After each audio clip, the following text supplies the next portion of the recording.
बात अब कच्चे तेल की, जहां पर हमने 80 के ऊपर यहाँ पर WTI को और 85 के ऊपर ब्रेंट को जाता हुआ देखा है। ऑफकोर्स इसके हायर हाइज भी हमने यहाँ पर बनते हुए देखे हैं और इस महीने में यहाँ पर तेजी के साथ फिलहाल कारोबार बनता हुआ। कैसे देखते हैं आप मनोज जी कच्चे तेल को, और यहाँ से अब जुलाई के लिए कोई स्ट्रैटेजी बनानी हो तो आपको लगता है और तेजी देखने को मिलेगी?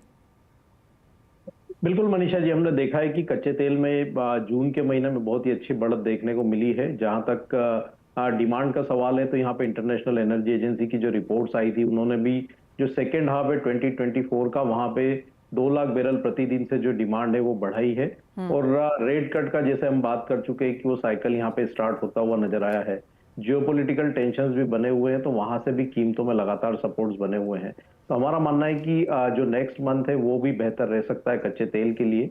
बड़ी गिरावट यहाँ पे देखने को नहीं मिलेगी, डिप्स में बाई की ही सलाह रहेगी।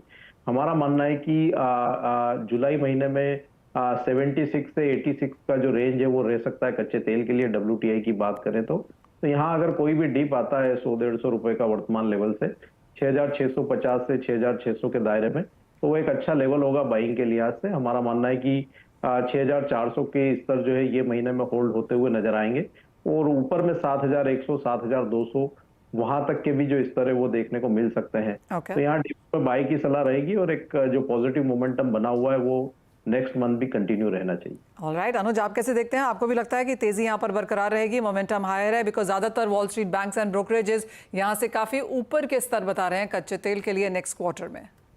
देखिए, क्रूड मुझे लगता है कि रेंज में ही रहेगा, नीचे में 70 और ऊपर में 90, क्योंकि जिस तरीके से हम देख रहे हैं कि जब भी प्राइस नीचे आते हैं तो वहां पे प्रोडक्शन कट होने की बात होती है, और जब प्राइस ऊपर जाते हैं तो फिर यूएस की इन्वेंट्री बढ़नी स्टार्ट होती है। तो फिलहाल अभी जो डिमांड और सप्लाई का मिसमैच है वो भी काफी बना हुआ है, और मुझे लगता नहीं कि ज्यादा बड़ी लंबी तेजी यहाँ पे देखने को मिलेगी। फिलहाल जो मुझे लगता है कि रेंज 70 से लेकर $90 के बीच क्रूड मूव कर सकता है। हम देख भी रहे हैं पिछले करीबन 6 महीनों में किसी रेंज में प्राइस मूव करता हुआ नजर आया, और इसी रेंज में मुझे लगता है कि इंटैक्ट रहेगा। तो किसी को ट्रेड अगर लेना है तो रेंज बाउंड ट्रेड 70 से लेकर 90 के बीच देख सकते हैं।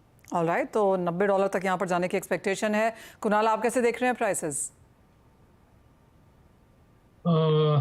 क्रूड के fundamental as of now, because of the geopolitical tension, so it looks that going forward there is a possibility of small regional war in the Middle East with whatever is going on between Iran, Israel and Lebanon.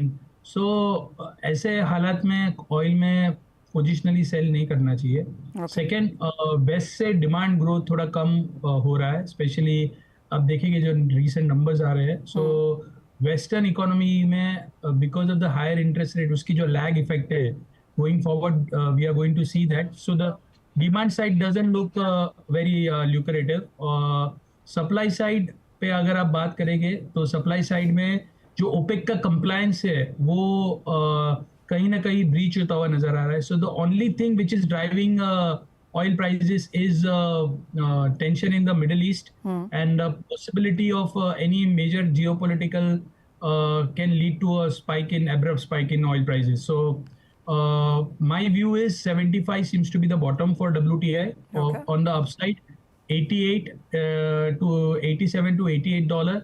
Beyond that supply फिर से dominate करेगी, और 75 to 88 की range रहेगी in next 2-3 months. Okay, यहाँ पर साथ में नवनीत, आप कैसे देखते हैं प्राइसेस को? और अगर नेचुरल गैस को देखें तो यहाँ पर क्या करने की सेंस है, क्योंकि ये कमोडिटी काफी वॉलेटाइल रही है बट मंथ ऑन मंथ तेजी है। पहले क्रूड का डिस्कशन कर लेते हैं। हमने देखा कि क्रूड ऑयल प्राइसेस करीब 5-6 महीने से एक नैरो रेंज में चल रहे, करीब $83 on the high side, $75 on the lower side, यही रेंज में ट्रेड होते हुए दिख रहा है। एंड ऑलमोस्ट इस महीने में हमने देखा कि 75 का स्तर भी छुआ, और वहां से रिबाउंड भी बहुत शार्प आया। तो कहीं ना कहीं जियोपॉलिटिकल स्ट्रेस है, वो एक बड़ा फैक्टर है जो क्रूड के प्राइस को सपोर्ट करता हुआ नजर आ रहा है। एंड जो प्रोडक्शन कट के अनाउंसमेंट है वो टाइम एंड अगेन हमको लग रहा था कि स्टार्ट ऑफ द ईयर में रोल बैक हो जाएंगे, but it has continued, almost half of the year हो चुका है, एंड कंटिन्यूस बेसिस पे रोल बैक होता, कंटिन्यू चलता ही जा रहा है। जो प्रोडक्शन कट्स के न्यूज है, कट कम हो गए हैं but they are still there in the market. On the demand side, European demand has been weak, but US का डिमांड अभी भी काफी स्टेबल है। तो माय सेंस इज दैट निचले लेवल्स में almost $75 could be a bottoming level, but on the higher side may be 90+ is where we see crude prices, because काफी range bound trading के बाद जब ये स्प्रिंग बाउंस होगा तो it could overshoot to a certain extent, and maybe 90 to 95 is where I see crude prices heading. जी Now natural gas में हमने एक मेजर कंसोलिडेशन का ट्रेंड देख रहे हैं लास्ट कुछ 2-2.5 महीनों से, बिकॉज प्रायर टू दैट हमने एक फॉलिंग ट्रेजेक्टरी में नेचुरल गैस प्राइस को देखा था। जी डिमांड और सप्लाई का कोई भी तरह का फिलहाल ऐसा कोई मिसमैच नहीं है जो कि प्राइसेस को एक क्लियर डायरेक्शन प्रोवाइड कर सके।